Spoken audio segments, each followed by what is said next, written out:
வணக்கம் நேயர்களே. நேயர்கள் அனைவரும் நீடூழி வாழ்க நிம்மதியுடன். இப்போ நான் படித்த ஒரு புத்தகத்திலிருந்து, அதாவது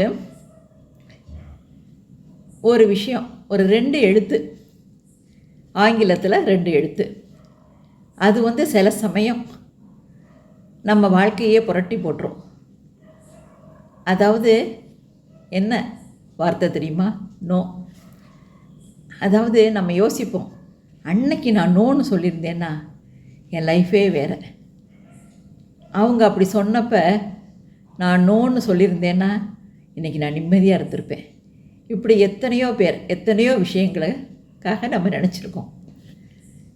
இந்த புத்தகம் என்னன்னா, the art of saying no. அதாவது நோ அப்படின்னு சொல்லக்கூடிய ஒரு கலை, அதுவே ஒரு ஆர்ட்டு. அது பழகினா தான் முடியும். இதை எழுதின ஆத்தர் டெமான் செக்ரியாட்ஸ் அப்படிங்கிறவர். அதில் அவர் என்ன விஷயம் சொல்கிறாருன்னா, நம்ம எந்தெந்த இடத்துல நம்ம நோன்னு சொல்லணும் அப்படின்னு அவர் அதில் 3 விஷயத்தை பற்றி குறிப்பிடுறாரு. என்னென்னா, முதல் விஷயம் என்ன அப்படின்னா, யாராவது ஏதாவது ஒரு விஷயத்துக்காக நம்மளை அவசரப்படுத்தி சம்மதிக்க வைக்க முயற்சி பண்ணாங்கன்னா அந்த நேரத்தில் நம்ம நோன்னு சொல்லணும். 2வது, சரி ஓகேன்னு சொல்லியிருந்தோன்னா நமக்கு நிச்சயம் நம்ம நிம்மதி போயிடும், ஒரு பெரிய இதில் போய் மாட்டிக்குவோம் அப்படின்னு நம்ம உள் மனசு சொல்லுது பாருங்கள், அப்போ நம்ம நோன்னு சொல்லணும். அடுத்து, நிச்சயம் ஒரு ஃப்யூச்சரால் நம்மளோட ஃப்யூச்சரில் ஒரு பெரிய ப்ராப்ளத்தில் சிக்கிக்குவோம் அப்படின்னு நமக்கு தோணுச்சுன்னா நோன்னு சொல்லணும். அதாவது ஏன் தெரியுமா நம்ம நோன்னு சொல்ல மாட்டேங்கிறோம்?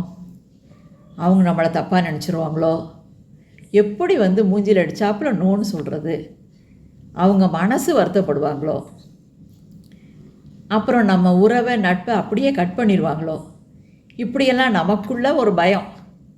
அதனால் நம்ம அவங்க சொல்கிறதுக்கெல்லாம் சரி சரின்னு தலையாட்டிட்டு போய் அப்படியே அதில் போய் நம்ம சிக்கிடுறோம்.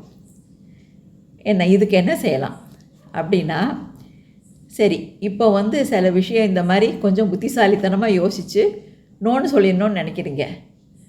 அதுக்கு நம்ம முகத்தில் அடித்தாப்புல நோன்னு சொல்ல முடியாது தான்.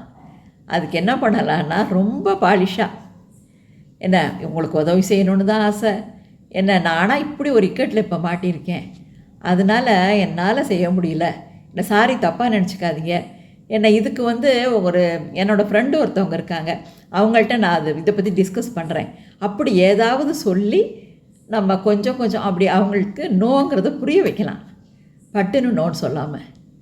இதை நீங்கள் செஞ்சு பாருங்கள், நிறைய விஷயங்கள்லேருந்து தப்பிக்கலாம், நிம்மதியாக இருக்கலாம். வாழ்த்துக்கள்.